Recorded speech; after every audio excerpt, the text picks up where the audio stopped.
A night of terror in the Philippines, fierce winds, torrential rain, and waves crashing onto the shores as Super Typhoon Fung-wong, locally called Uwan, made landfall and unleashed its full fury. At least 2 people are dead, and over 1 million residents were forced to flee their homes in one of the largest preemptive evacuations this year. This is the story of how a powerful typhoon ravaged northern Philippines overnight, leaving destruction, darkness, and despair in its wake. Typhoon Fung-wong slammed into the Philippines late Sunday night, November 9, 2025, making landfall in the eastern coastal town of Luzon and Aurora Province. It brought with it winds exceeding 200 kilometers per hour and relentless rainfall that battered homes, tore through farmlands, and flooded entire neighborhoods. As the night deepened, communication lines snapped.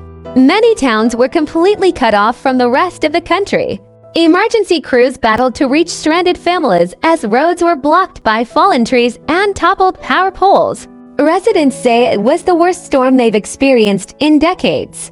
Many spent the entire night awake, huddled together, praying the winds would pass. In Santiago City, located in Isabela Province, homes were ripped apart, roofs were blown away, and power lines lay tangled across the streets. Locals describe the terrifying sound of the typhoon like a freight train roaring through their neighborhoods. Before Typhoon Fung-wong made landfall, the Philippine government had already ordered mass evacuations in high-risk areas. Over 1 million people were moved to temporary shelters, schools, gyms, and government halls converted into evacuation centers. Despite those efforts, 2 lives were lost, victims of falling debris and flash floods. Officials say the toll could have been much higher without early warning systems and coordinated rescue operations. Inside crowded shelters, families shared stories of survival. One mother said, "We lost our home, but we're still alive." That's what matters. For many, the road to recovery will be long, but their resilience shines through the darkness. By Monday morning, the skies began to clear, revealing the true extent of the devastation. President Ferdinand Marcos Jr. has ordered immediate disaster relief operations across the affected provinces.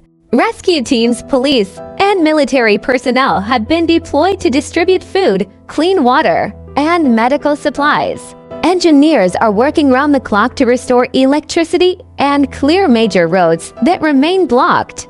According to the Philippine Atmospheric, Geophysical, and Astronomical Services Administration (PAGASA), Typhoon Fung-wong has now weakened as it moves toward the West Philippine Sea, but heavy rains continue to threaten landslides and flash floods in mountainous areas. Experts warn that the impact of this storm will be felt for weeks, with agricultural losses, damaged infrastructure, and displaced communities struggling to rebuild.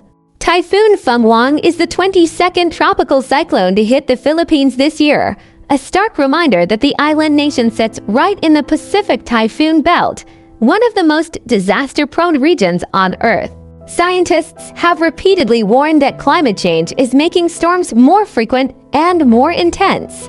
Warmer ocean temperatures fuel stronger typhoons, bringing catastrophic rainfall and wind speeds that older infrastructures can barely withstand. Environmental groups are calling for better climate adaptation, improved disaster preparedness, and stronger coastal defenses to protect vulnerable communities. As the people of the Philippines wake to a new day, the pain of loss is mixed with hope. Neighbors are helping each other rebuild, volunteers are working tirelessly, and the spirit of solidarity is stronger than ever. Typhoon Fung-wong may have tested their strength, but it could not break their spirit. Because in every storm, the Filipino heart continues to stand tall, fight back, and rise again. For now, recovery begins, and the world watches in awe at the courage of a nation that refuses to give up.